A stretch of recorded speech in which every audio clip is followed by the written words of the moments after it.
चक्षु तस्मै श्रीगुरवे नमः। मूकं करोति वाचालं पङ्गुं लङ्घयते गिरिं यत्कृपातमहं वन्दे श्रीगुरुं दीनतारिणम्। नमां विष्णुपादाय कृष्णपृष्ठाय भूतले श्रीमते भक्तिवेदान्तस्वामिनीति नामिने। नमस्ते सरस्वती देवे गौरवाणी प्रचारिणे निर्विशेष शून्यवादी पाश्चात्यदेशतारिणे। जय श्री कृष्ण चैतन्य प्रभु नित्यानंद श्री अद्वैत गदाधर श्रीवासादि गौरभक्तवृंद। हरे कृष्णा कृष्ण कृष्ण हरे हरे, हरे राम राम राम हरे हरे। गुरवे गौरचन्द्राय राधिकायै तदालये कृष्णाय कृष्णभक्ताय तद्भक्ताय नमो नमः। हरे कृष्ण।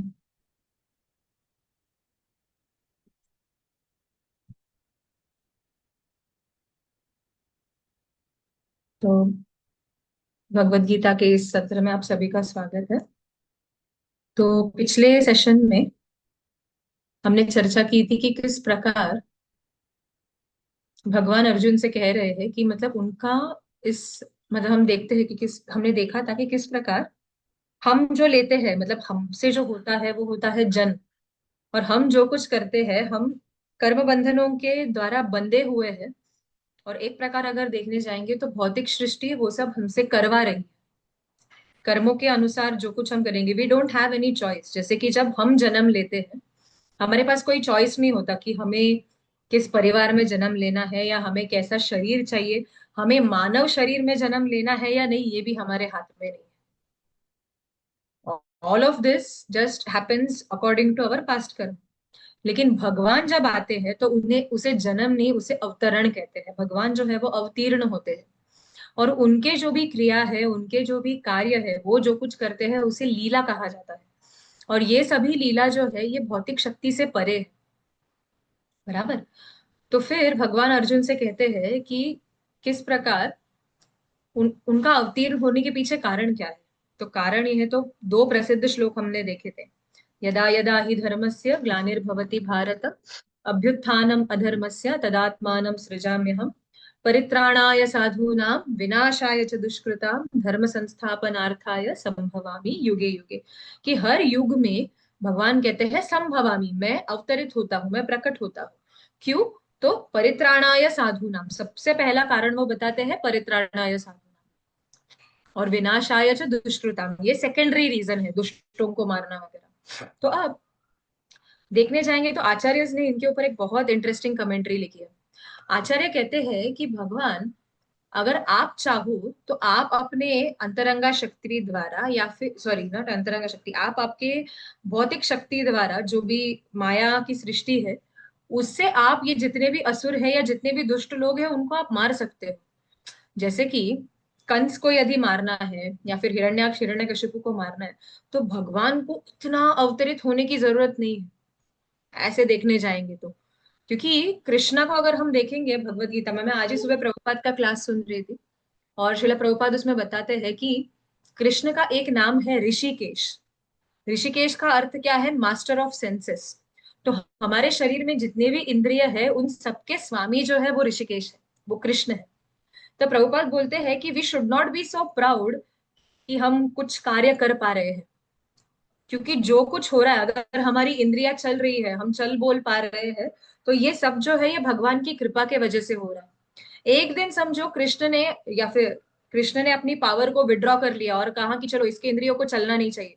पैरालिटिक अटैक आ जाएगा और इंसान वही के वही पड़ा रहेगा व्यक्ति। तो फिर किस चीज का गर्व करना। सो प्रभुपाद बोल रहे थे whatever we do with our body everything is due to Krishna's मर्जी that is why Krishna is Hrishikesh. तो सिमिलरली अगर हम देखेंगे ये जितने भी असुर और राक्षस सब पैदा हुए उनके मामले में भी छोटा मोटा अगर भगवान हार्ट अटैक दे देते तो काम बन जाता था। कोई जरूरत नहीं थी कि बाबा इतने अवतरित होंगे वराह अवतार लेंगे अपने जो टस्क है उसके ऊपर भूमि देवी को उठाकर लेकर आएंगे। इतना सब करते बैठने की जरूरत ही नहीं थी। तो फिर बलदेव विद्याभूषण विश्वनाथ चक्रवर्ती ठाकुर ये सब अपने कमेंट्री में कहते हैं सभी आचार्य कि आप ये जितने भी राक्षस है उनको मारने के लिए आपकी शक्ति, आपकी इच्छा, या फिर आपके जो भक्त है जैसे कि युधिष्ठिर महाराज देखेंगे, भीम है, अर्जुन है, ऑल ऑफ दीज ये सभी जो है ये एम्पावर्ड डिवोटीज है। तो ये सब भी काफी है इन दुष्टों का विनाश करने के लिए, तो आप खुद क्यों आ रहे हो? तो भगवान कहते हैं परित्राणाय साधुना, और साधुओं के ऊपर वैसे भी आपकी रक्षा है, आप चाहो तो बैठे बैठे भी उनकी रक्षा कर सकते हो। तो ये कुछ समझ में नहीं आ रहा, परित्राणाय साधुना और विनाशाय च दुष्कृता। तो इसके पीछे उत्तर ऐसा है कि भगवान कहते हैं परित्राणाय साधुनाम, यानी कि भौतिक कष्टों से बचाना ये अलग बात है। मेरे भक्त जो है वो मुझसे इतना प्रेम करते हैं कि मेरे विरह में मुझसे दूर रहकर मेरे ये भक्त जो है वो बहुत ही एक विरह महसूस करते हैं। तो उससे उन्हें बचाने के लिए, उससे उनका तारण करने के लिए परित्राणाय साधुना आई कम, सो दैट ये जितने भी साधु है जो विरह की अग्नि में जल रहे हैं उससे उनकी रक्षा करने के लिए मैं अवतरित होता हूँ, ताकि वो मेरे रूप गुण लीला माधुरी को देख सके। और विनाशाय च दुष्कृता, तो उसके लिए एक कारण ऐसा बताया जाता है कि कुछ कुछ अगर हम देखेंगे, कुछ कुछ असुर ऐसे हैं जिनको मारने के लिए स्वयं भगवान को ही आना होता है। जैसे कि हमने चर्चा की थी पिछले सत्र में कि हिरण्याक्ष को जब वध करना था, मतलब क्यों जय और विजय का पतन हुआ, बराबर, क्योंकि भगवान जब वैकुंठ धाम में बैठे हैं, वैकुंठ धाम में सभी पार्षद उनके गुणगान गा रहे हैं, पुरुष सूक्त गाया जा रहा है उनके लिए, और भगवान के मन में वीर्य रस उत्पन्न हुआ कि उनको वो जो शिवलरी कहते हैं, युद्ध में एक दूसरे को ललकारना, एक दूसरे के साथ युद्ध करना, ये इच्छा भगवान के मन में उत्पन्न हुई। और भगवान से युद्ध करने के लिए उनके पार्षदों के अलावा और कौन योग्य हो सकता है? तो इसके लिए भगवान की इच्छा के प्रभाव के कारण सनक आदि कुमार जो है वो वैकुंठ के द्वार पर आए और उन्होंने जय विजय को श्राप दे दिया। जय विजय ने उनको रोका अंदर जाने से और श्राप दिया कि 3 जन्म आप ऐसे लोगे जहां पे आप भगवान के प्रति शत्रुत्व का भाव रखकर मृत्यु लोक में अवतरित, आप मृत्यु लोक में जन्म लेने वाले हो। तो यहाँ पर हम देख सकते हैं, तो इनका उद्धार, जो अपने निजी पार्षद है उनका उद्धार करने के लिए अगर हम देखेंगे स्वयं भगवान आते हैं। तो इन अ वे परित्राणाय साधु नाम के ऑल्सो मीन, क्योंकि जय विजय भी तो साधु थे, बराबर, भगवान के भक्त थे, और आकर भगवान ने उनकी रक्षा की। सनत कुमार ने जो उनको श्राप दिया था उसमें से उनकी मुक्ति की। और एक और कारण ऐसा भी है कि जितने भी राक्षस है, या फिर जैसे कि कंस है या फिर शिशुपाल है, इन सभी का जब भी वध होता है तो कुछ समय तक उनको ब्रह्म ज्योति प्राप्त होती है, ब्रह्म ज्योति में वो आनंद प्राप्त करते हैं, भगवान में विलीन हो जाते हैं, जैसे सायुज्य मुक्ति कहते हैं। तो वहां पे जाके वो इस मोक्ष का आनंद लेते हैं, क्योंकि अन्य किसी से मारे गए तो कर्म का बंधन लग जाएगा, लेकिन भगवान के हाथों मृत्यु होने के वजह से क्या होता है, या फिर भगवान के पार्षदों के हाथों, जैसे कि महाभारत का युद्ध हुआ, बहुत लोग ऐसे ब्लेम करते हैं कि कृष्णा ने अर्जुन को इंस्टिगेट किया युद्ध करने के लिए, अर्जुन तो बेचारा करुणा के भाव से कह रहा था कि मुझे युद्ध नहीं करना, और यहाँ पे पूरी की पूरी Bhagavad Gita, it is a violent scripture, ऐसे काफी बार आरोप किया जाता है कि कृष्ण ने अर्जुन को उकसाया युद्ध करने। तो भागवतम में एक बहुत ही सुंदर श्लोक जहां पे वेदव्यास जी लिखते हैं कि ये युद्ध का परिणाम क्या हुआ। जब अर्जुन युद्ध कर रहे थे और अर्जुन जब बाण चला रहे थे, तो एक्सटर्नली अगर हम देखने जाएंगे तो this is very violent, because युद्ध चल रहा है, किसी को तो मारा जा रहा है, लेकिन उसके परिणाम स्वरूप क्या हो रहा था, जो ये जितने भी अधर्मी व्यक्ति है जैसे कि दुर्योधन, दुशासन, शकुनी, कर्ण, ये सभी नरक भोगने वाले थे अपने कर्मों के वजह से। लेकिन बिकॉज अर्जुन युद्ध कर रहे थे, अर्जुन के बाण से ये जितने भी अधर्मी लोग थे उनका क्या, उनको क्या गति प्राप्त हो रही थी, तथैव चान्ये नरलोक वीरा य आहवे कृष्ण मुखारविंदम नेत्रे पिबन्त्यो नयनाभिरामम पार्थस्त्रपूतापदमापुरस्य। तो व्यासदेव यहाँ पे कहते हैं कि तथैव चान्ये नरलोक वीरा, ये जितने भी क्षत्रिय समाज नरलोक वीरा जो वहां पर एकत्रित हुआ था कुरुक्षेत्र की रणभूमि में, वो क्या कर रहे थे, भगवान के साथ युद्ध करने की वजह से, क्योंकि सामने उन्हें कौन सा दृश्य दिखाई दे रहा है, यह आहवे कृष्ण मुखारविंदम, वो सुंदर स्वरूप दिख रहा था जहां पे अखंड को कोटि ब्रह्मांड नायक, अनंत कोटि ब्रह्मांड नायक कृष्ण जो है वो एक सारथी के रूप में अपने भक्त की सेवा कर रहे, और जो कृष्ण का सुंदर मुखारविंद है वो उसे देख रहे थे। नेत्रे पिबंत्यो नयनाभिरामम, ये सुंदर दृश्य देख रहे हैं जहां पे भगवान जो है वो अपने भक्त की सेवा कर रहे हैं। और साथ ही साथ क्या हो रहा है, पारतस्त्र पूता, अर्जुन के जो बाण है उससे उनका शुद्धिकरण हो रहा था। तो जैसे ही अर्जुन के बाण इन क्षत्रियों के छाती को भेदते थे तो उनका शुद्धिकरण हो जाता था, और फिर पदमापुरस्य, जो परम गति वैकुंठ धाम है वो उसे प्राप्त कर रहे थे। तो सोचिए, एक तरफ से भले ही एक्सटर्नली अगर भौतिक दृष्टिकोण से देखा जाए तो युद्ध हो रहा है और इतने लोगों की मृत्यु हो रही है, लेकिन फर्क ये था क्योंकि ये युद्ध भगवान की संतुष्टि के लिए हो रहा था, क्योंकि भगवान अपना मिशन एकम्प्लिश करना चाहते थे, क्या, विनाशाय च दुष्कृता। तो इसके कारण ये जितने भी पापी व्यक्ति थे उन सभी को वैकुंठ धाम प्राप्त हो रहा। नहीं तो ये कर्म बंधन में अटक कर पुनरपि जननम पुनरपि मरणम उसी चक्र में फंसे हुए रहते थे और नरक की यातना भोगते थे। तो परित्राणाय साधुना विनाशाय च दुष्कृताम, और इन दोनों के वजह से क्या होता है, धर्म संस्थापना, जो युग धर्म है उसकी स्थापना हो जाती है। संभवामी युगे युगे, इन कारणों के वजह से भगवान जो है बार बार इस भूमि पर आते हैं। एक और कारण ऐसा भी है, अगर सोचो भगवान अपने गोलोक धाम में बैठे रहे और उन्होंने कहा कि ठीक है मुझे आना नहीं है, हो जाएगा, तो हम जितने भी बाल गोपाल की ये मनोहर लीला सुनते हैं, रामायण की सुंदर कथा सुनते हैं, नरसिंह देव और प्रहलाद के बीच में जो आदान प्रदान है उसकी कथा सुनते हैं, तो ये सब कथा हमें कैसे मिलती, और हम सब जो बद्ध जीवात्मा है वो भगवान के प्रति आकर्षित कैसे होते। तो एक और कारण ऐसा है कि भगवान को अगर आप देखने जाएंगे गोलोक धाम में से इस पृथ्वी पर उतर के आने की कोई आवश्यकता नहीं है।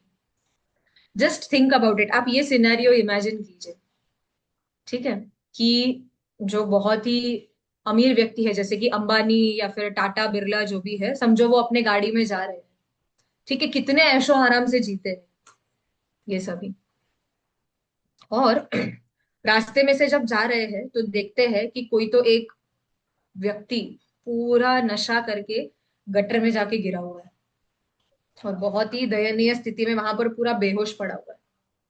जस्ट इमेजिन दिस, कि ये जो भी करोड़पति व्यक्ति है जैसे कि अंबानी या कोई भी हो, उन्होंने एक व्यक्ति को इस प्रकार से देख लिया, गटर में पूरा लथपथ कीचड़ से और मलमूत्र से, और उल्टियां कर रहा है, नशे में पूरी तरह से धुत है।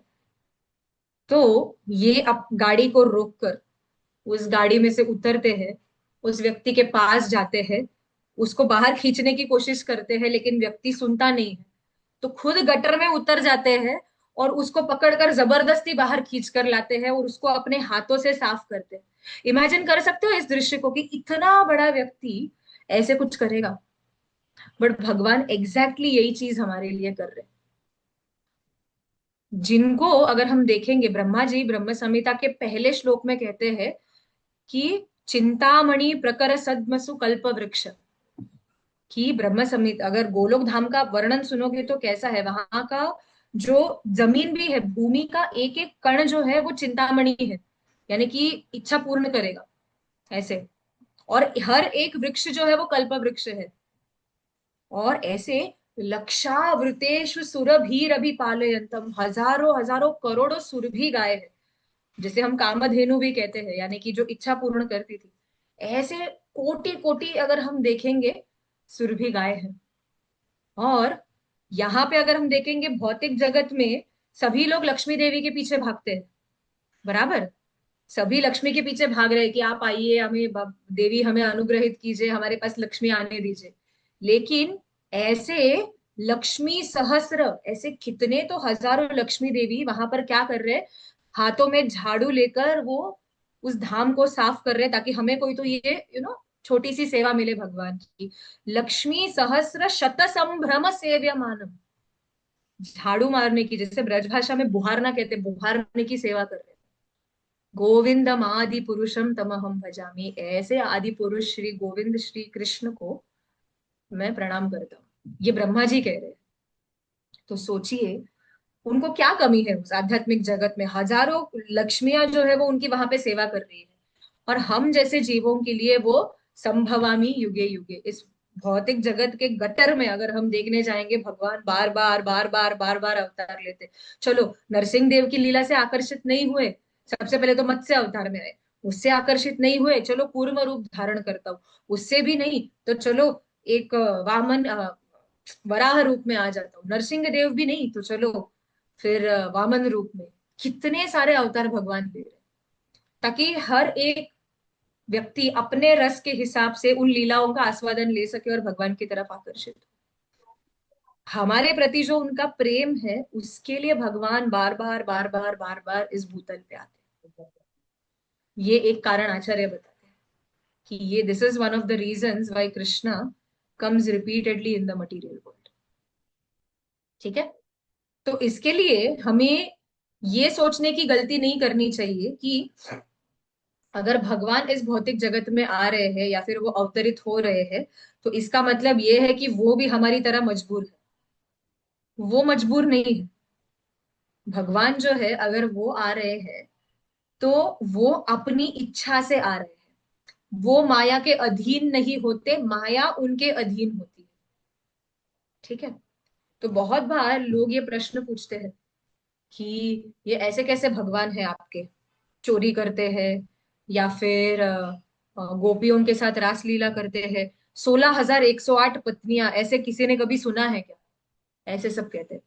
एक बार परम पूज्य राधा गोविंद महाराज क्लास दे रहे थे, और उस क्लास में एक there was one lady, she got up and बहुत ही चैलेंजिंग मूड में उन्होंने ऐसे महाराज से प्रश्न पूछा, ये क्या भगवान के बारे में आप प्रचार कर रहे हो और बोल रहे हो, 16,108 पत्नियां ऐसे कौन करता है, इतने विवाह कौन करता है, अगर वो एक ही पत्नी से करना चाहिए ना, आदर्श चरित्र होना चाहिए, ये क्या है? महाराज ने उत्तर दिया, उन्होंने 16,000 पत्नी स्त्रियों से विवाह किया, वो ठीक है, तुम्हारे बेटी से किए क्या, तुमको क्या दिक्कत है? महाराज कह रहे थे कि तुम्हारे बेटी से तुम्हें क्या दिक्कत है। तो बहुत बार क्या होता है, बिकॉज हमारे अंदर इतनी ईर्ष्या भरी हुई है, हम सोचते हैं कि अगर हम इस प्रकार एंजॉय नहीं कर सकते, अगर हम ये चीज नहीं कर सकते, तो how can he do it, and why is he allowed to do it. ये ईर्ष्यालु भावना जो है वो हमारे मन में होती है। And this is the very reason कि आध्यात्मिक जगत से पतित होकर हम यहाँ पे आए हैं। एक बार परम पूज्य भक्ति पुरुषोत्तम महाराज क्लास दे रहे थे, मुझे याद है जगन्नाथपुरी का क्लास था ये, कार्तिक यात्रा का। और तभी महाराज सब वर्णन कर रहे थे कि किस प्रकार, यही श्लोक चल रहा था कि लक्ष्मी सहस्र शत संभ्रम सेव्यमानम, महाराज इस पे बात कर रहे थे। और महाराज बता रहे थे कि ऐसे लाखों लाखों लक्ष्मियां, आप ये मत सोचिए कि ये जो लक्ष्मियां है वो कोई साधारण स्त्री के जैसे है दिखने में। तो उन्होंने कंपैरिजन दिया, वो बता रहे थे कि हमारे इस भौतिक जगत में ये जितने भी मिस वर्ल्ड, मिस यूनिवर्स, या जितने भी सबसे सुंदर स्त्री माने जाते हैं, इनको अगर हम इकट्ठा करेंगे, ये सभी जो सब बहुत सुंदर स्त्री जो हमारे पैरामीटर्स के हिसाब से बहुत ही अलौकिक सौंदर्य जिनका माना जाता है, और उनकी तुलना अगर हम करेंगे, जो स्वर्गलोक में अप्सरा और ये सब जितने भी है, देवियां हैं और अप्सरा है स्वर्गलोक की, तो पृथ्वी लोक की ये जितने भी सुंदर स्त्री है ना, ये मेंढक जैसी दिखेगी, उन्होंने कहा था, they will look like a frog.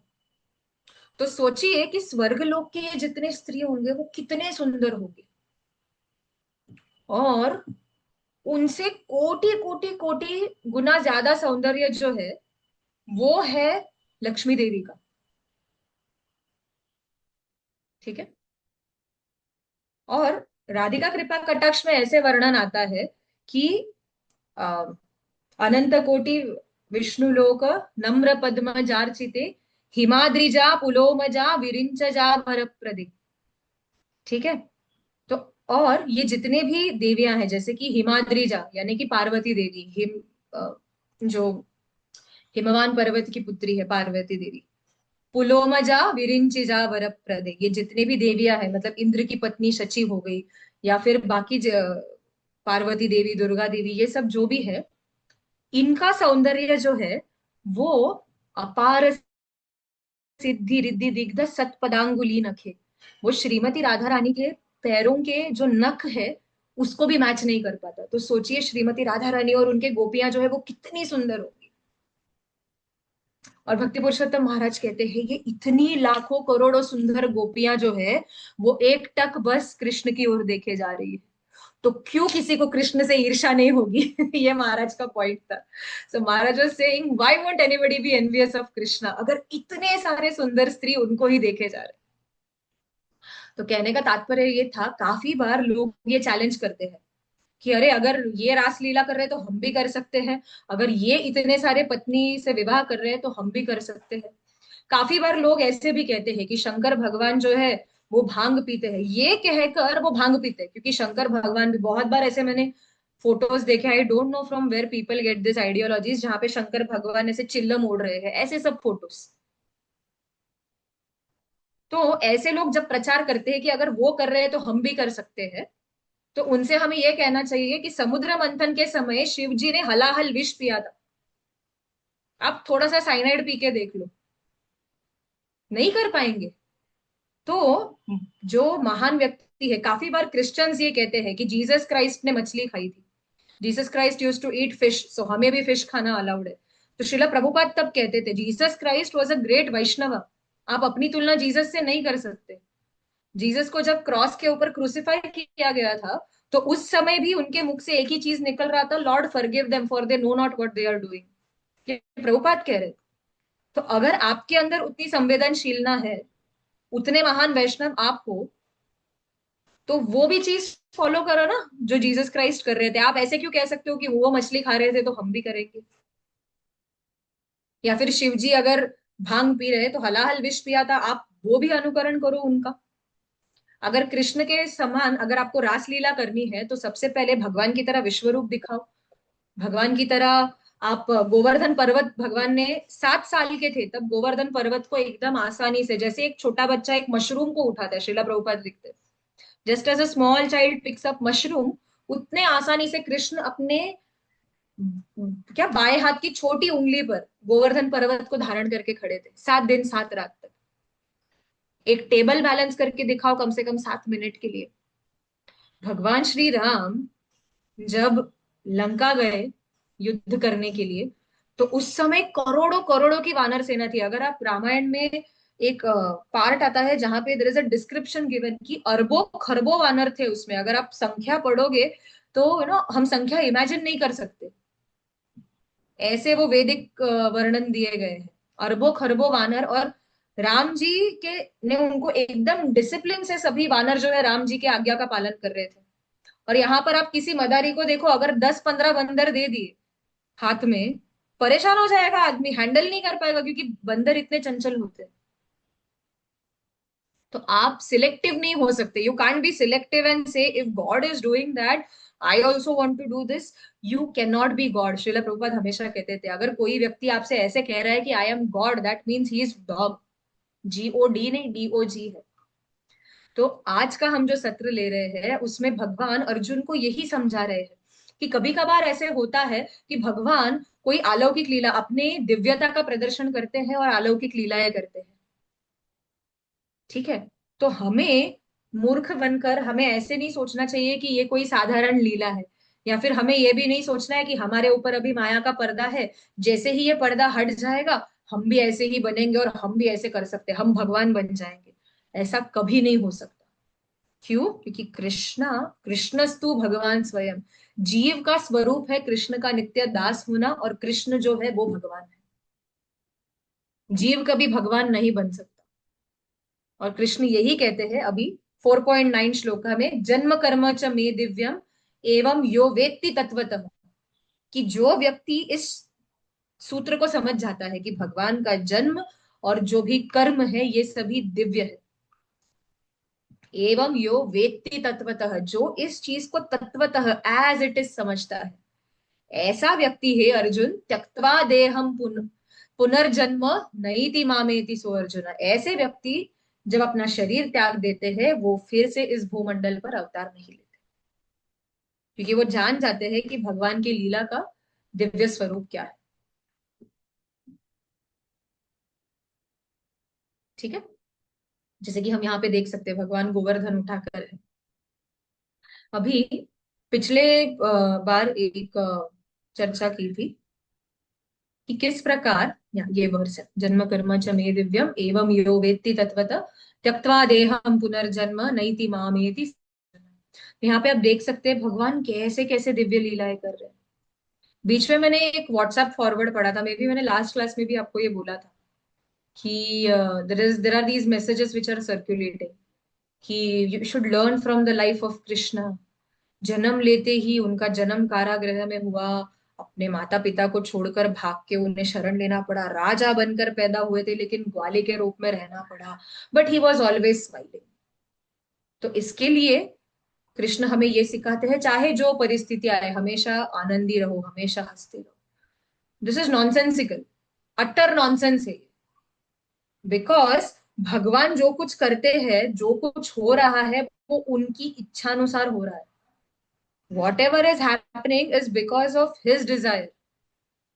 Kans ने कंस के भय से भगवान गोकुल नहीं भागे, उनको वेकेशन लेना था क्योंकि आगे जाके ये दुष्टों को मारने का काम तो चलता ही रहेगा।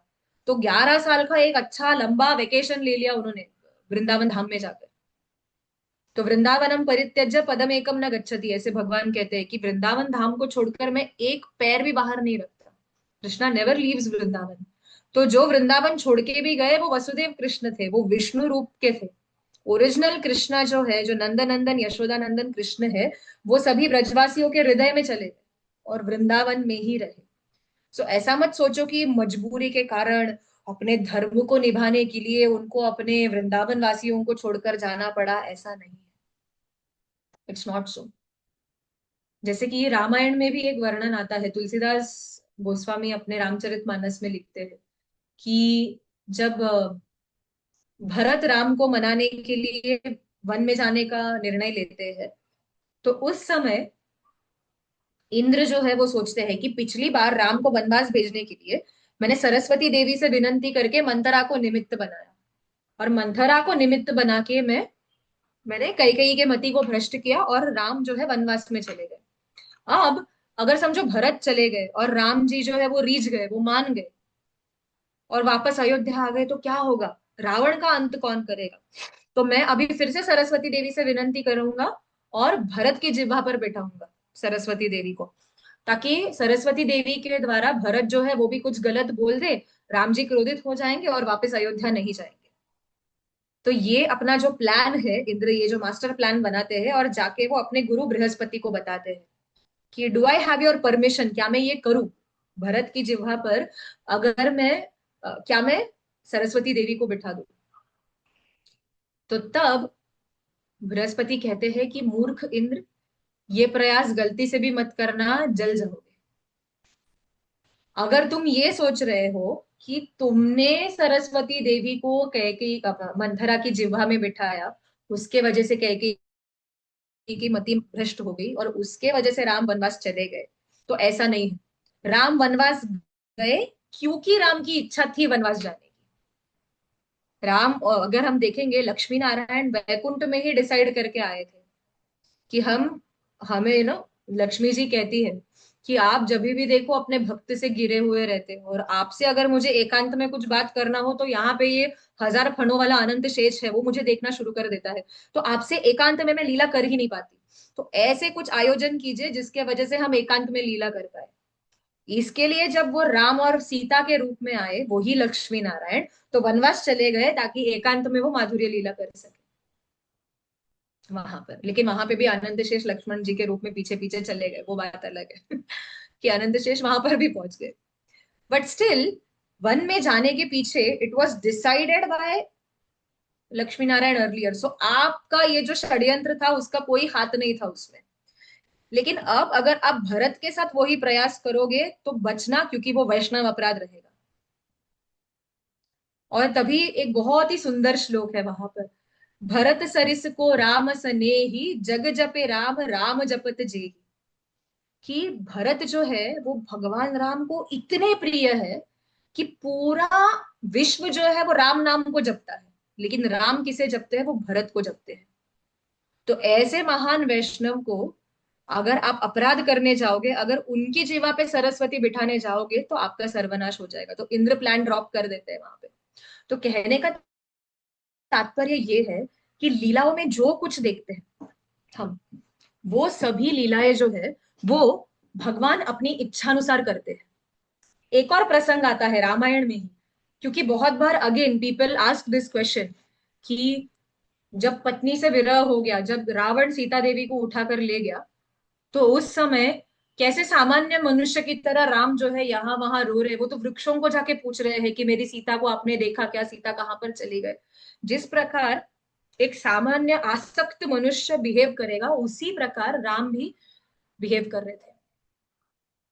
और उनका मतलब कहते हैं ना, the Lord is a perfect actor, बहुत ही सुंदर एक्टर है। तो ये देख के स्वयं सती देवी जो है, शिव जी की जो पत्नी है सती, वो विचलित हो गई। और उन्होंने देखा कि ये क्या चल रहा है ना, वो शिव जी को पूछती है कि आप इनका नाम जपते हो राम राम राम कह के, अरे लेकिन ये तो सामान्य मनुष्य की तरह बिहेव कर रहे, this is an ordinary person, ये कैसे भगवान हो सकते। सोचिए, स्वयं भगवान की माया शक्ति है, लेकिन वो भी भ्रमित हो गई भगवान राम के इस विलाप को देखकर कि ये तो सामान्य मनुष्य की तरह बेचारे पत्नी से दूर हो गए हैं और इसलिए इस प्रकार घूम रहे हैं। तो तभी शिव जी कहते हैं परीक्षा लेने मत जाओ देवी, ये सचमुच में भगवान है, इनके एक्टिंग पे मत जाना। तो सती कहती है नहीं नहीं, आपसे कोई गलत फहमी हो गई है, मैं आपको प्रूव करके दिखाऊंगी। तो सती देवी जो है वो सीता देवी का रूप धारण करती है, exact she takes the form of Sita. और राम और लक्ष्मण, राम रोते हुए बिलखते हुए वन में सीता को ढूंढ रहे हैं, और लक्ष्मण उनके पीछे पीछे उनको सांत्वना देते जा रहे हैं, और सती जो है वहां पे सामने आती है उनके सीता के रूप में।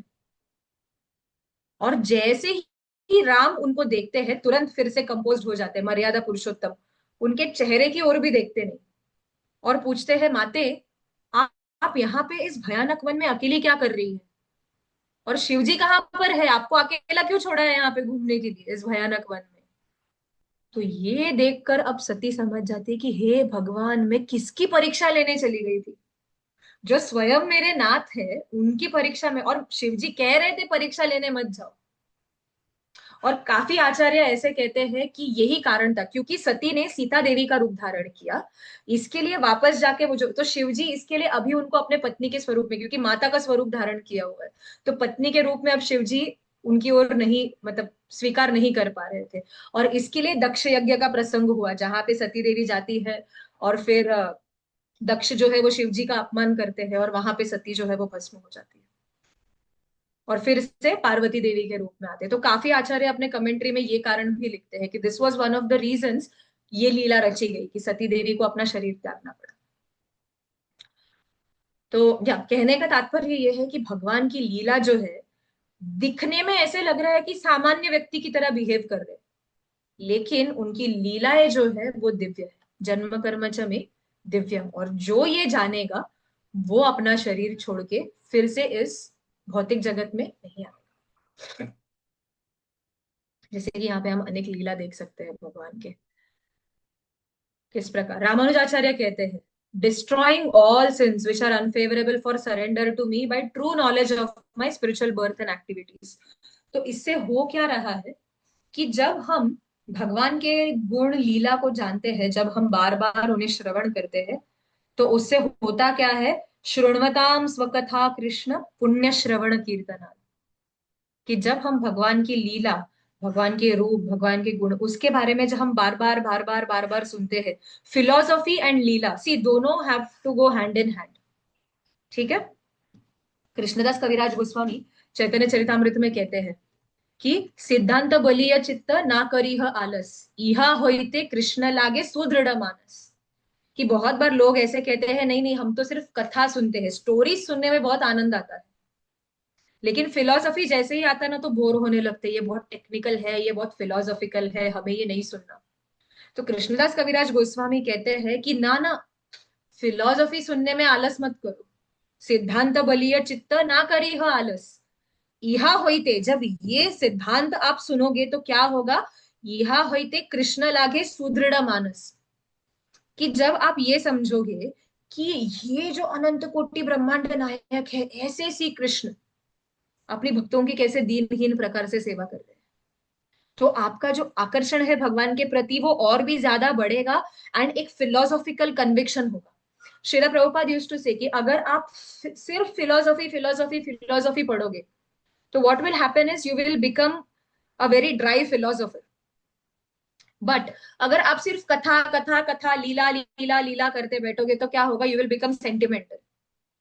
तो कथा और फिलोसॉफी दोनों should go hand in hand, ताकि कल जाके अगर हमको कोई चैलेंज करे या ऐसे कैसे भगवान है, रास लीला कर रहे हैं किसी और के पत्नियों के साथ, रास लीला कर रहे हैं जाके, तो तब जाके we should have the philosophy.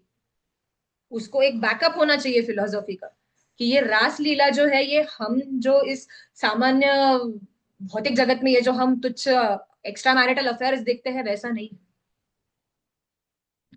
जो गोपियां थी वो सभी अपने आध्यात्मिक शरीर में थी, और भगवान श्री कृष्ण उनका शरीर भी आध्यात्मिक है। तो ये नियम जो है वो शरीर के भौतिक शरीर के लिए भौतिक जगत के लिए या लागू होता है, आध्यात्मिक जगत के लिए लागू नहीं होता। और सभी गोपियां जो है, there is one more philosophical reason.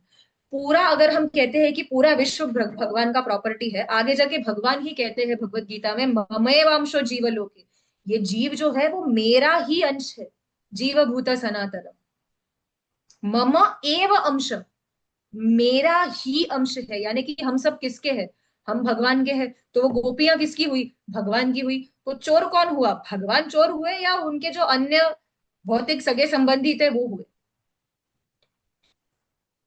So there has to be a very strong philosophical backing. तो भगवान, तो रामानुजाचार्य यहाँ पे क्या कह रहे हैं कि जब हम इस फिलोसॉफी को सुनते हैं, इस सिद्धांत को समझते हैं कि भगवान जो है वो कैसे इन सभी चीजों से परे है, उनका जन्म उनका कर्म जो है वो सब कुछ जब भी दिव्य है, ये हम समझते हैं। तो इसके लिए उनके प्रति एक तो हमारा विश्वास जो है वो और सुदृढ़ हो जाता है, और हमारी आसक्ति भी बढ़ जाती है। So that person who holds me alone as dear and constantly thinks of, जैसे कि आप सोचिए, भगवान अपना पूरा, इसके लिए आप अगर भागवतम भी पढ़ोगे ना, भागवतम का अगर आप सीरीज पढ़ते हो तो इनिशियल जितने भी कैंटोस है उसमें पूरे भगवान के ऐश्वर्य का गुणगान है, कि ये भौतिक सृष्टि कैसी है, क्या है, उसकी रचना कैसी गई है, वो सब पूरा डिस्क्रिप्शन आता है। तो कोई व्यक्ति ये सोचेगा कि अरे परीक्षित महाराज के पास केवल 7 दिन है रहने के लिए, और सुखदेव गोस्वामी इतना सब क्यों एक्सप्लेन कर रहे हैं, और परीक्षित महाराज भी सुन रहे हैं। परीक्षित महाराज डिड नॉट से कि सुखदेव गोस्वामी देखो मेरे पास लिमिटेड टाइम है, आप सीधा कृष्ण लीला पे जंप करो। उल्टा अगर हम देखेंगे, परीक्षित महाराज प्रश्न पे प्रश्न पूछ रहे हैं वहां पे। अगर सुखदेव गोस्वामी कोई चीज शॉर्ट में बताते हैं तो परीक्षित महाराज वहां पे कहते नहीं नहीं शॉर्ट में मत बताना, और डिटेल में बताइए। And we can see Parikshit Maharaj asking questions about भौतिक सृष्टि, ये वो सब। क्यों, वो तो शुद्ध भक्त थे, वो तो सीधा पूछ सकते थे कि नहीं नहीं सीधा रासलीला का वर्णन शुरू कीजिए। Why so, because when we understand कि ये जो यहाँ पे रासलीला कर रहे हैं सामान्य व्यक्तियों की तरह, वो इस पूरे ब्रह्मांड के स्वामी है। और स्वामी मतलब ऐसे भी नहीं कि वो मेहनत लेके इस ब्रह्मांड की रचना कर रही है, नहीं। महाविष्णु सिर्फ अपनी कृष्ण भी नहीं, कृष्ण के जो अंश के अंश महाविष्णु जो है, वो सिर्फ ब्रह्मांड की ओर अपनी नजर से देखते हैं, जो कारण सागर है उसमें। और काल, माया, जो उनकी भौतिक शक्ति है, माया काल और कारण सागर, वो सभी तत्वों को मिलके फिर पूरे सृष्टि की रचना हो रही है। इज जस्ट ग्लांसिंग, सिर्फ अपने दृष्टिपात से अगर हम देखेंगे, पूरे इस कॉम्प्लेक्स ब्रह्मांड की पूरी उन्होंने रचना की हुई है। और ऐसे कितने सारे ब्रह्मांड हैं। और ये जो कृष्ण है, जो इतने सारे ब्रह्मांडों को गवर्न कर रहे हैं, जिनके आगे देवता, अगर हम देखेंगे अः वेंकटेश सुप्रभातम में एक श्लोक आता है, स चतुर्मुख षण्मुख पंचमुख प्रमुखाखिल दैवत मौलिमणि शरणागत वत्सल सारनिधे परिपालय माम वृषशैलपते।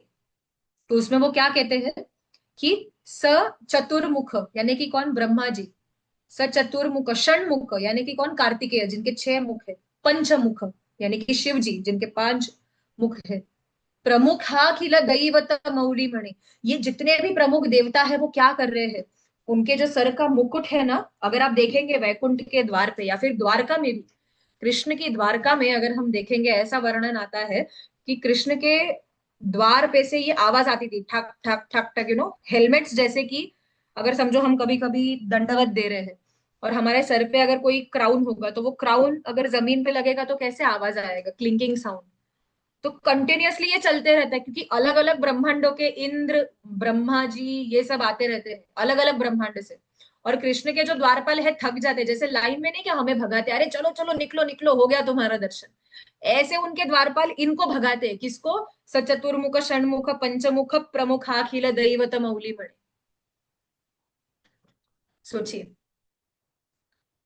और ये कृष्ण जिनके पीछे सब, जिनके सामने सभी प्रमुख देवता रोज आकर संसार में क्या चल रहा है उसका रिपोर्ट दे रहे हैं, उनको दंडवत कर रहे हैं, और जिनको लिटरली भगाया जा रहा है बिकॉज और ब्रह्मांडों के देवी देवताओं की लाइन, वो कृष्ण पांडवों के साथ कैसे बर्ताव करते हैं? सारथ्य पार्षद सेवन सख्य दौत्य वीरासनानगमनस्तवन प्रणामान् स्निग्धेषु पाण्डुषु जगत् प्रणतिं च विष्णोर् भक्तिं करोति नृपतिश्चरणारविन्दे। तो क्या करते हैं वो पांडवों के लिए? सारथ्य, वो पांडवों के सारथी बनते हैं। पार्षद, वो उनके एकदम निकटतम एसोसिएट बन के घूमते। सेवन, युधिष्ठिर महाराज जो है वो बड़े हैं कृष्ण से उम्र में, तो युधिष्ठिर महाराज की सेवा कर रहे हैं। सख्य, अर्जुन के साथ एक साथ बैठ के मजाक करते हैं। अर्जुन जो है वो कृष्ण को छेड़ते, अरे तुम तो यादव हो, तुमको क्षत्रिय किधर, तुम तो ग्वाले हो, अरे यादव हो, ऐसे अर्जुन छेड़ रहे हैं इनको और कृष्ण भी हंस रहे हैं। He is accepting that joke. सारथ्य पार्षद सेवन सख्य दौत्य, शांति दूत बनकर, दूत बनना कोई प्रेस्टिजियस बात नहीं है। एक छोटे से दूत बन के वो शांति का प्रस्ताव लेके वो दुर्योधन के पास हस्तिनापुर की सभा में जा रही, ये जानकर कि वहां पर मेरा अपमान होगा, फिर भी जा रहे हैं। सारथ्य पार्षद, सारथी, सारथी अगर देखोगे तो ऐसा वर्णन आता है कि युद्ध भूमि में इतनी आवाज होती है कि जो रथी होता है वो सारथी को बता नहीं सकता कि लेफ्ट में जाओ राइट में जाओ, क्योंकि इतनी आवाज है, आवाज ही सुनाई नहीं देगा। तो क्या करते हैं, अगर लेफ्ट में जाना है तो लेफ्ट साइड पे लात मारते हैं, राइट में जाना है तो राइट साइड पे लात मारते हैं। तो भगवान खुशी खुशी अर्जुन की लात खा रहे हैं। कौन? सचतुर्मुख षणमुख पंचमुख प्रमुख अखिल दैवत मौली, ये भगवान अर्जुन की खुशी खुशी लात खा रहे सारथी बनकर। तो सारथ्य पार्षद सेवन सख्य दौत्य वीरासन, वीरासन मतलब वॉचमैन। सभी पांडव रात को थक के, मतलब थक हार के युद्ध में लड़के आके अपने शिविर में सोते थे और कृष्ण वॉचमैन बनकर वहां पे बाहर रखवाली कर रहे हैं। अर्जुन के घोड़ों के पैर दबा रहे हैं, अर्जुन के घोड़े उनके पैरों की मालिश कर रहे हैं, उनको पानी पिला रहे हैं, उनको चारा दे रहे हैं, उनको अच्छे से आराम करा रहे हैं, और साथ ही में जो पांडवों का शिविर है उसकी रक्षा कर रहे हैं। अनुगमन, युधिष्ठिर महाराज के पीछे पानी लेकर घूम रहे हैं कि कहीं इनको जरूरत पड़ जाएगी, राजा है। वीरासनानुगमन स्तवन, युधिष्ठिर महाराज के गुणगान गाते, प्रणामन, उनको जाके प्रणाम करते हैं। क्यों? स्निग्धेशु पांडुषु जगत प्रणतिम च विष्णु। कौन है ये स्निग्धेशु पांडुषु? जो पांडवों के लिए इतना सब इतने प्रेम से कर रहे, जगत प्रणतिम च विष्णु, वो ही साक्षात विष्णु है जिनको पूरा जगत प्रणाम कर रहा है। और ये सब सुन के भक्तिम करोति नृपतिश चरणारविंदे, ये सब जब परीक्षित महाराज ने सुना कि ये साक्षात भगवान मेरे दादाओं के लिए, मेरे दादाजी जितने भी थे उनके लिए ऐसे सब करते थे, तो उनके मन में इतनी भक्ति, तीव्र भक्ति जागृत हो गई। भक्तिम करोति नृपतिश चरणारविंदे, भगवान के चरणों के प्रति। So there has to be an understanding of Krishna's divinity and his mercy. Both of them have to go hand in hand. ठीक है? तो ये देखिए यहाँ पे भी लिखा हुआ है, रामानुजाचार्य, मधुसूदन सरस्वती सब कहते हैं कि जब भगवान दिव्य कह रहे हैं यानी कि नॉन मटेरियल, वो भौतिक नहीं, आध्यात्मिक है। श्रीधर स्वामी कहते हैं दिव्य मतलब अनकॉमन, जैसे कहीं पे पाया नहीं जाएगा। ठीक है, ये सब कमेंट्रीज है डिटेल में, अगर आप देखें आप इसे पढ़ सकते हैं बाद में पीपीटी।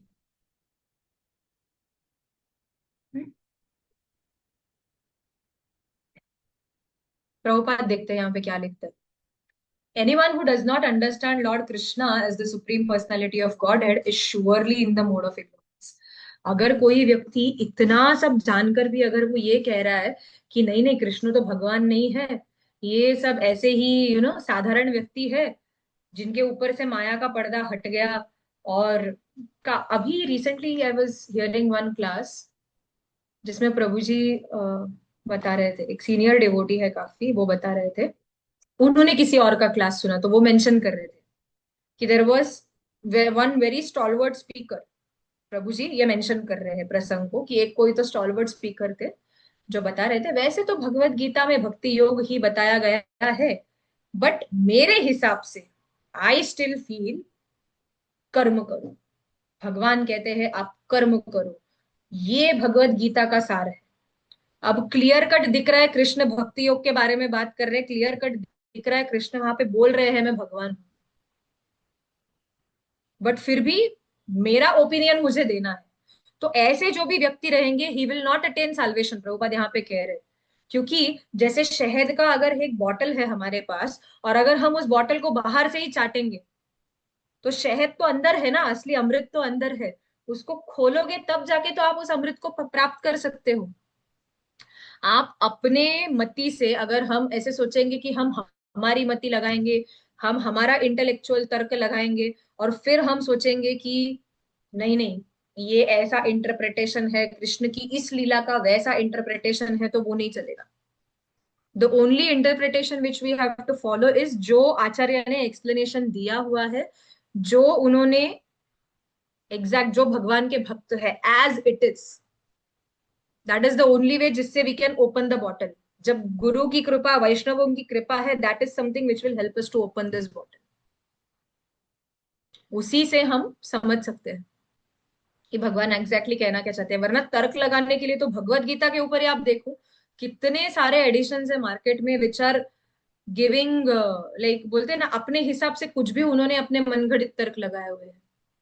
बट श्रीला प्रभुपाद उन्होंने जो दिया छाती ठोक कर डंकी की चोट, वहां पे उन्होंने लिखा हुआ है Bhagavad Gita as it is. मैंने I was recently listening to Prabhupada के भगवत गीता जो सीरीज है, अगर आप चाहते हो इस्कॉन डिजायर ट्री पे जाके श्रीला प्रभुपाद के भगवत गीता सीरीज आप सुनिए। 30 मिनट्स के लेक्चर्स होते हैं Prabhupada, practically every lecture Prabhupada कह रहे हैं we are presenting the philosophy just as Krishna has spoken it, you cannot accept any mundane understanding. Prabhupada बार बार बार बार बार बार इस चीज को दोहरा रहे हैं। एंड कितनी बार तो प्रभुपाद हर एक लेक्चर में कहते हैं these fools and Rascals they cannot understand कि भगवान क्या कहना चाह रहे हैं, बिकॉज ये अपनी मति लगा रहे हैं, ये गुरु की शरण लेना नहीं चाहते, इन्हें अपनी मति लगानी है। तो इसके लिए these puffed of mundane scholars have to wait for the causeless mercy of the devotees of Krishna. जब तक भक्त के कृपा नहीं होगी, जब तक शुद्ध वैष्णव कृपा नहीं करेंगे, तब तक हम इसे नहीं समझ पाएंगे। ठीक है, क्योंकि होता क्या है कि हमारे अंदर कंटामिनेशन है, हमारे ऊपर गुणों का प्रभाव है। भले ही व्यक्ति बहुत इंटेलेक्चुअल होगा बट स्टिल प्रॉब्लम इज कि गुणों के प्रभाव के वजह से जैसा आपने एक पर्दा लगा हुआ है, जिस गुण का पर्दा आपके ऊपर है वैसे आपको सृष्टि दिखाई देगी। इसके ऊपर एक बहुत इंटरेस्टिंग स्टोरी है, उतना कहकर हम सेशन एंड करेंगे। समर्थ रामदास जी जो है वो रामायण की कथा कर रहे थे और रामायण की कथा में बहुत लोग आते थे, उनके रामायण की कथा सुनते थे। और जहां पे राम कथा होती है वहां पे हनुमान जी भी होते हैं ऑडियंस में। तो एक दिन समर्थ रामदास जो है, तो हनुमान जी भेष बदल कर चुपके से एक स्वरूप लेके वहां पे बैठते थे और रोज समर्थ रामदास की कथा सुना करते थे रामायण की। तो एक दिन प्रसंग ऐसा आ रहा था कि जब हनुमान जी अशोक वाटिका में गए थे सीता देवी को अ, ढूंढने के लिए, तो वो प्रसंग जो है उन्होंने उस कथा में सुनाया। तो कथा समाप्त हुई और कथा समाप्त होने के बाद ये जो बूढ़े एक ब्राह्मण है वो समर्थ रामदास के पास आए और उन्होंने कहा कि आपने बहुत सुंदर कथा की, आप जो बोल रहे हो बहुत बढ़िया राम कथा करते हो, लेकिन एक छोटी सी गलती है। आपने कहा कि अशोक वाटिका में जहां सीता देवी बैठी थी और उनके बाजू में ये जितने भी पुष्प थे, आपने कहा कि वो सफेद रंग के थे, बट वो सफेद रंग के पुष्प नहीं थे, वो लाल रंग के पुष्प थे वहां पर। तो समर्थ रामदास कहते हैं कि नहीं नहीं ऐसे नहीं हो सकता। मैंने ये जो वर्णन है मैंने अपने गुरु से सुना हुआ है, और मेरे गुरु कभी गलत नहीं हो सकते। तो मेरे गुरु जी ने जो कहा वो ही मैं रिपीट कर रहा हूं, so I cannot be wrong because मेरे गुरु गलत नहीं हो सकते। तो ये ब्राह्मण जो है वो कहते हैं नहीं नहीं, मैं कह रहा हूं ना कि लाल रंग के पुष्प थे, आपके गुरु ने गलत बताया हुआ है। तो कहते हैं कि आप हो कौन जो इतने कॉन्फिडेंस से बोल रहे हो। तो हनुमान जी प्रकट हो जाते हैं, ब्राह्मण का स्वरूप त्याग देते हैं और वो प्रकट हो जाते हैं। कहते हैं अरे मैं स्वयं हनुमान हूं, मैं वहां पे गया था सीता देवी को राम जी का संदेश पहुंचाने के लिए, तो मैंने देखा हुआ है लाल कलर के पुष्प थे। तो समर्थ रामदास कहते हैं, थोड़ी देर के लिए शांत हो जाते हैं, फिर कहते हैं नहीं, भले ही आप हनुमान जी है, आप वहां पर गए होंगे, लेकिन मेरे गुरुदेव गलत नहीं हो सकते। वो पुष्प सफेद रंग के थे। तो अब हनुमान जी इज फ्रस्ट्रेटेड। हनुमान जी कहते चलो, मेरे अलावा एक और व्यक्ति वहां पर थी, सीता देवी। तो हम दोनों सीता देवी से पूछेंगे कि वो पुष्प कौन से रंग के थे, वो ही कंफर्म कर सकती है because she was the other person who was present over there. तो ठीक है, तो हनुमान जी सीता देवी को प्रार्थना करते हैं और कहते कि आप यहाँ पे प्रकट हो जाइए, ऐसा ऐसा हमारा डिबेट चल रहा है, डाउट है हमें कि पक्का कौन सही है हम दोनों में। तो सीता देवी वहां पर प्रकट होती है और हनुमान जी ये पूरा प्रसंग सुनाते हैं। समर्थ रामदास कहते हैं कि मेरे गुरु ने कहा है सफेद कलर के पुष्प है, हनुमान जी कहते हैं लाल कलर के पुष्प है, मैया बताओ कौन सही है हम दोनों में। सीता देवी कहती है दोनों गलत हो, नीले रंग के पुष्प थे, मेरे बगल में जितने भी पुष्प थे वो सभी नीले रंग के थे। तो अब और कंफ्यूजन, अभी तक तो दो ही डाउट था, रेड या व्हाइट, एंड अब तीसरा शुरू हो गया कि बाबा ब्लू कलर के फ्लावर्स। तो फाइनली इट इज डिसाइडेड कि राम जी ही एक है जो बता सकते हैं कि सही क्या है। तो हनुमान जी भगवान राम का आवाहन करते हैं वहां पे, और राम जी जो है प्रकट होते हैं और कहते हैं कि मेरे ऐसे ऐसे ये कह रहे हैं, इनके गुरु ने बताया कि सफेद कलर के पुष्प थे, मैंने लाल रंग के पुष्प देखे, सीता मैया कहती है कि नीले कलर के पुष्प। तो हनुमान तो राम तब कहते हैं कि जो समर्थ रामदास कह रहे हैं वो सही है, क्योंकि उनके गुरु ने जब ये दृष्टि, जो उन्होंने दृष्टि देखी अंतर दृष्टि में, उन्होंने ये जो भी प्रसंग देखा, तो वो ज्ञान के चक्षु से देख रहे थे। तो उन्होंने ही saw everything as it is, और वैसे ही उन्होंने लिखा, और वो ही रामदास स्वामी जो है बता रहे हैं। हनुमान तुम जब लंका में गए तो रावण को देखकर तुम इतने क्रोध में थे, तुम्हारे मन में जो क्रोध की भावना थी, उस क्रोध के कारण तुम्हें लाल दिखाई दिया। और सीता देवी बिकॉज आप मेरे विरह में रोए जा रहे थे, रोए जा रहे थे, रोए जा रहे थे, आपको सब कुछ नीला दिखाई दे रहा था। सो कहने का तात्पर्य यहाँ पे ये है कि हम जब भी देखते हैं तो हमारे मन में जो कंडीशनिंग है या फिर जो गुण का प्रभाव हमारे मन पर है, उस हिसाब से हम सृष्टि को देखेंगे। जैसे कि भक्ति सिद्धांत सरस्वती ठाकुर कहते थे कि अगर आपने रोज टिंट के या फिर लाल टिंट के का चश्मा पहना तो आपको पूरी दुनिया लाल दिखाई देगी, बराबर। उसी प्रकार हमारे आंखों पर रजोगुण तमोगुण की पट्टी है, और उस हिसाब से अगर हम इंटरप्रेट, और फॉर दैट मैटर इवन सत्वगुण की पट्टी, भले ही वो बहुत ही लाइट कलर की क्यों ना हो, but still it is colour. क्योंकि सत्वगुणी व्यक्ति जो होता है वो सेटिस्फाइड, एकदम पीसफुल, हैप्पी एंड नॉलेजेबल होता है काफी। तो उन्हें लगता है हमें किसी और को पूछने की जरूरत नहीं है, because I have enough knowledge. ये एक प्रॉब्लम होता है सत्वगुण में। तो the thing is we will look at the world based on our own interpretations, but जब गुरु क्या करते हैं, ओम अज्ञान तिमिरांधस्य ज्ञानांजन शलाकया, कि ज्ञान के अंजन को लेकर जब हमारे अज्ञान से भरी आंखों को जब वो इस ज्ञान का काजल लगाते हैं, तो चक्षु उन्मीलितम येन, हमारे ये जो आंखें हैं वो पूरी क्लियर हो जाती है, we develop that clear vision. तो जितने भी हम शास्त्र पढ़ेंगे, जो भी भगवान की लीलाएं पढ़ेंगे, जो कुछ है, all of them have to be approached through guru, sadhu and शास्त्र। शास्त्रों को भी अप्रोच करना है गुरु के थ्रू, यानी कि जो हम शास्त्र का जो गूढ़ अर्थ है, जो मर्म है, वो हम तब समझेंगे जब भी जितने भी ये श्रेष्ठ वैष्णव है, जैसे कि रामानुजाचार्य है, मधुसूदन सरस्वती, विश्वनाथ चक्रवर्ती ठाकुर, श्रीधर स्वामी, इन्होंने इतने सारे कमेंट्रीज लिखे हुए हैं, उसके थ्रू हम एक्चुअली जान सकते हैं कि भगवान और भक्त में क्या चर्चा चल रही थी।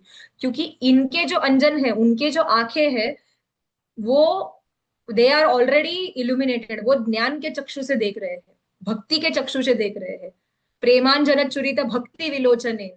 और ऐसे जो संत है जिनके आंखों पर प्रेम का अंजन है, वो क्या करते? संत सदैव हृदयेषु विलोकयन्ति, अपने हृदय में वो हमेशा क्या देखते? यम श्याम सुंदरम अचिंत्य गुण स्वरूपम। वो श्याम सुंदर के उस गुण और स्वरूप और लीलाओं को एज इट इज देख सकते हैं। तो ब्रह्मा जी कहते हैं ऐसे गोविंदम आदि पुरुषम तमहम भजामि। ये ब्रह्मा जी कह रहे हैं, ये कोई साधारण व्यक्ति नहीं कह रहे। ब्रह्मा जी बता रहे हैं यहाँ पर कि ऐसे साधु संतों की शरण लो जो प्रेम के चक्षुओं से ये सभी चीजों को एज इट इज देख रहे हैं। तो हमें भी जब हम शास्त्रों को, भगवान की लीलाओं को या फिर भगवान को अप्रोच कर रहे हैं, तो दास दास दासानुदास, under the right source, under the right representative जो परंपरा में आ रहे हैं, जैसे हमने पहले श्लोक में पढ़ा था, एवं परंपरा प्राप्तम इमं राजर्षयो, उनके थ्रू ही हम जब अप्रोच करेंगे, तब हम जान पाएंगे तत्वतः एज इट इज। जन्म कर्म च में दिव्यम, भगवान के इस जन्म, दिव्य जन्म और दिव्य कर्म। ठीक है, सो आज के लिए इतना ही लेंगे। Thank you very much. Hare Krishna. किसी का कोई प्रश्न है? Any additions, any comments? Hare Krishna माता जी। हरे कृष्णा, दंडक प्रणाम। माता जी, मुझे आपसे एक क्वेश्चन पूछना था। आपने जो लेक्चर में ब्रह्म संहिता का कुछ पहला श्लोक बताया था, वो आप फिर से दोहराएंगे? फर्स्ट श्लोक इज चिंतामणि प्रकर सद्मसु कल्प वृक्ष। फर्स्ट इज एक्चुअली ईश्वर परम कृष्ण, उसके बाद आता है चिंतामणि प्रकर सद्मसु कल्प वृक्ष, लक्षावृतेषु सुरभिरभिपालयन्तम्, लक्ष्मी सहस्र शत संभ्रम सेव्यमानं गोविंदमादि पुरुषम तमहं भजामि। ये श्लोक। और माता जी, और एक क्वेश्चन पूछना था। ये जो आइडिया है मल्टीवर्स का, जो है वो कहाँ पे मेंशन किया है, मतलब, या फिर किसने बताया है? मल्टीवर्स का ये जो आइडिया है, एक्चुअली भागवतम के स्कंदों में भी आता है कि बहुत सारे, अगर आप क्रिएशन वगैरह सब पढ़ोगे पूरा, तो उस पार्ट्स में ये मल्टीवर्स के बारे में आपको पूरा बताया जाएगा वहां पे। एक्चुअली फिफ्थ कैंटो में, in fifth canto of Bhagavatam, अगर आप 15-16 चैप्टर से पढ़ना शुरू करोगे, तो वहां से पूरा क्रिएशन का डिटेल्स है। जम्बू द्वीप कैसे, जैसे आप रामायण में आपने वो सुना होगा ना, जम्बू द्वीपे भरत खंडे आर्यावर्ते भारत वर्षे। ये जो डिस्क्रिप्शंस है कहाँ से आ रहे हैं? ये हमारे शास्त्रों में, भागवतम में पूरा क्रिएशन, मटेरियल क्रिएशन का डिस्क्रिप्शन है कि 7 आइलैंड्स कैसे बने हैं, जम्बू द्वीप किसे कहाँ गया है, हम कहाँ पे एग्जैक्टली रह रहे हैं, भारतवर्ष क्या है, इलाव्रत वर्ष उसे पहले कहा जाता था, एंड मल्टीपल यूनिवर्सेस, ये सब वहां पर थैंक भागवत यू में। माता जी। Thank you very much. Hare Krishna. Yes Radhika.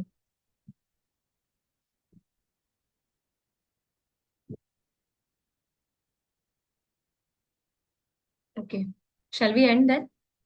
Because दूसरा क्लास एक्चुअली प्रभु जी को लैपटॉप चाहिए। We'll end here, next session में हम लोग आगे से चर्चा करें। Thank you very much. Hare Krishna. Thank you so much. Hare Krishna. कल संडे फॉर साधु संग प्लीज अटेंड करना, एंड सब लोग अपने ऑन रखना। इट्स वेरी डिसरिस्पेक्टफुल अगर हम वीडियोस ऑफ रखते हैं, तो please keep your videos on. कल 4 to 5 नीलाद्री माता जी का साधु संग का class. Okay, thank you very much. Hare Krishna.